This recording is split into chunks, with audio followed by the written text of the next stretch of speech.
chers collègues, ce matin, nous sommes très heureux d'être parmi vous. En même temps, nous sommes meurtris. Nous sommes là dans le sens de la prévention et de la riposte contre le Covid. Nous avons pensé à nos frères détenus, une façon de leur dire qu'ils font partie de la société. C'est vrai qu'ils sont arrivés par certaines circonstances, mais ils font partie permanente de la société. Et donc nous avons pensé à les inclure dans cette riposte-là, et dans cette prévention contre la maladie à Covid.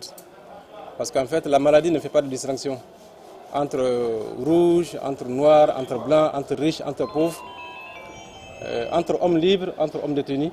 C'est pour ça que nous sommes aujourd'hui, ce matin, dans cette enceinte. Nous profitons de l'occasion pour féliciter et encore féliciter et remercier l'administration pénitentiaire parce que le constat que nous faisons, que les locaux sont trop propres. Quand nous sommes arrivés, nous avons constaté que tous les détenus portent des masques. Cela va de votre compétence et de votre intelligence à lutter efficacement contre la maladie à Covid. Et nous disons aussi à nos frères détenus d'être prudents, de respecter les mesures barrières, c'est-à-dire porter le masque, laver les mains régulièrement, mettre du gel hydroalcoolique et surtout de rester disciplinés pour suivre les recommandations de la maison d'arrêt. La maison d'arrêt n'est pas une fin en soi. On peut de la maison d'arrêt être président. Voilà, comment être président et aller à la maison d'arrêt. L'administration pénitentiaire que nous sommes là, nous avons tout le temps été assistés par les médecins. Ce don vient à point nommé, puisque avec la deuxième vague qui est en train de sévir dans notre pays et que ces dispositifs viennent nous être offerts, ça va nous permettre de renforcer nos dispositifs de lutte contre cette pandémie. Puisque au niveau de la détention, c'est un coin qui est très sensible. Et tous ceux qui pensent à ce coin sensible-là sont à saluer et à remercier beaucoup. Puisque vous savez, les pensionnaires, comme le président a eu à le dire, ils ne sont pas oubliés. Et je le sais bien, dans la commune urbaine de Gao, toute la population, jeunes et vieux, femmes et hommes, ils sont en train d'œuvrer pour les bonnes conditions de vie et de détention de nos frères et sœurs.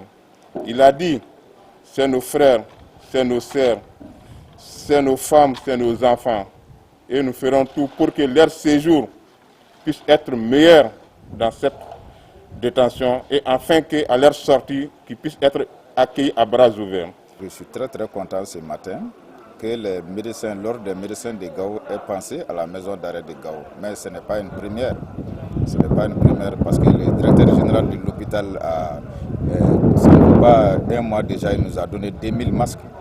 Il est tout le temps avec nous. Ce don va nous permettre de nous prévenir contre cette pandémie Covid-19. Comme vous voyez, devant chaque quartier, il y a le kit de lavage des mains, des savons.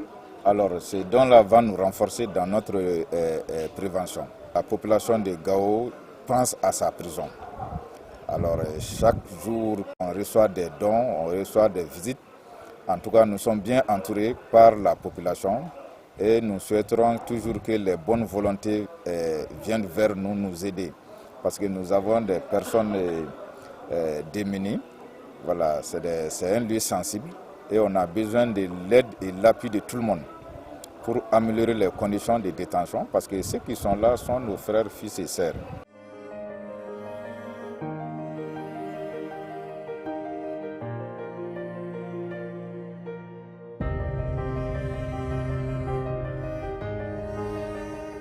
Aujourd'hui, nous avons pris en charge au niveau de l'hôpital 24 patients. Et je remercie tous ces 24 patients ont été pris en charge dans des conditions vraiment meilleures. Grâce à notre partenaire quand même CICR qui a effectivement fait son mieux pour la réalisation du site au niveau du site 2. Et là, les 24 patients ont été pris en charge convenablement dans des conditions idéales. Et Dieu merci, ils sont tous guéris, sauf nous déplorons un cas de décès.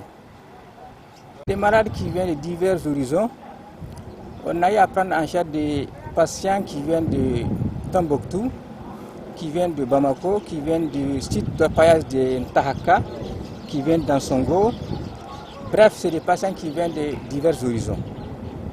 Et Dieu merci, une fois arrivés ici, ils sont pris en charge avec les meilleures conditions. La difficulté qu'on a, c'est l'acheminement des résultats. Parce que vous savez, donc si une personne est rentrée, il faut un contrôle à J7 de son traitement. Et pour ça, il faut vraiment acheminer son résultat. Et pour avoir son résultat, il faut une semaine parce que bon, nous, on n'a pas les moyens. Il faut voir avec la DRS qui, à travers ces relations, va voir au niveau de l'administration pour acheminer les prélèvements. Et il faut une semaine, souvent plus. Il y a des gens jusqu'à présent, on n'a pas encore les résultats. Vraiment, c'est la majeure difficulté qu'on a à notre disposition aujourd'hui. Cette journée, c'est pour riposter de façon efficace contre la maladie à Covid-19. Une façon de sensibiliser, informer et éduquer la population par rapport aux dangers qui sont relatifs à cette maladie. Le programme, comme vous l'avez suivi avec nous, nous avons été à la maison d'arrêt pour conseiller, sensibiliser nos frères détenus. En même temps, profiter pour leur faire un don de kit Covid, à savoir les gels, les masques, le savon liquide. Nous avons effectué une visite à l'hôpital pour voir les sites de prise en charge. Nous avons constaté qu'il y a 2 sites de prise en charge. Vous avez eu à le constater avec nous. De là, nous allons faire un tour au CCRF, où également nous allons faire le même exercice. Nous allons voir un peu le site de prise en charge, quel est vraiment le dispositif qui est mis en place pour prendre en charge nos populations. Ensuite, nous irons voir les handicapés physiques pour également les sensibiliser, les informer et leur faire un don de kit Covid. Ensuite, le samedi 23, nous avons planifié une formation des formateurs, c'est-à-dire nous allons prendre des médecins dans chaque structure et faire une formation pour ces médecins-là, qui à leur tour feront le retour pour aller former les autres collègues pour que la lutte elle soit efficace. Nous ne pouvons que vous remercier de votre présence ici. Un week-end, laissez le boulot, laissez la famille, le jour de repos pour être là. Nous sommes très fiers de l'ordre des médecins aujourd'hui ici présents pour tout ce qu'ils sont en train de faire. Et aujourd'hui, on ne peut qu'espérer que cette formation des médecins, cette formation des formateurs va aussi peut-être être au-delà des attentes, en prenant peut-être les éléments de la Croix-Rouge, les volontaires qui sont là, de les former aussi à leur tour, de rendre compte au fur et à mesure dans les communes, dans les quartiers, dans les autres cercles de la région de Gao. Parce que là, vous êtes aussi au devant. Vous êtes les premiers aussi à être exposés. C'est un médecin pour un nombre d'habitants. Si ce médecin est touché, l'impact est immédiat et grandiose. Donc nous vous demandons vous aussi de vous protéger mieux que nous. Parce qu'un parmi nous n'est pas remplacé par un parmi vous. Un médecin égale à plusieurs dizaines, sinon plusieurs milliers de personnes. Donc je tenais vraiment à dire cela. C'est pour ça qu'il n'y a pas de discours proprement dit, juste des commentaires. Et c'est ce que je pense sincèrement. Sans vous, on ne peut pas espérer grand-chose. Donc je salue aussi l'appui qui vient des structures de la santé, telles que la direction régionale, l'hôpital.